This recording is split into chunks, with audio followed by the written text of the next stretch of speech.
to a common goal? And how do we establish structures that that help us sort of enact all these things that we want to do? These three things are about building power within a constituency. Right? So you have a constituency that wants to make change.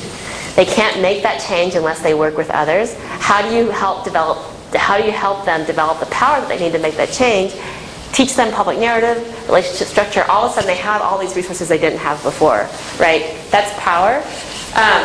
But the harder part about organizing is deploying that power, right? And so in a lot of ways in organizing, the rubber doesn't hit the road until you actually deploy that power. But that power is about developing strategy and taking action, right? And those are the things that are the harder practices of organizing.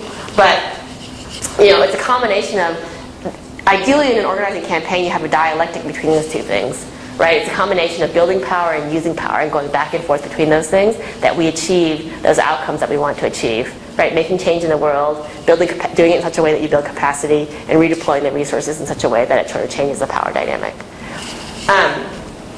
So I know it's 2 o'clock. I'm sorry that I ran a few minutes over, but that's actually sort of what I have. I'd be happy to answer questions. I don't know what the best way to go at this point. So the second one I'll ask you to thank Harry, but the plan is now we've taken, I think there's some refreshments, but we're moving people down to the innovation lab just at the other end of Ko Awatea, so this will be freed up to allow other people to come in and do some learning. But in a second I'll ask you to thank Harry, but if you've got any immediate questions, we can take a couple of minutes now, but then please come down, anyone's welcome, and we're going to continue asking questions, getting Harry to explain and talk to us in an informal setting down at the other end of Ko Awatea in the innovation lab. And then Harry's going to be around this afternoon. I'm happy to hold on to her here for a while if you've got other things you want to talk to her about. So let's thank Harry, and then please walk with me.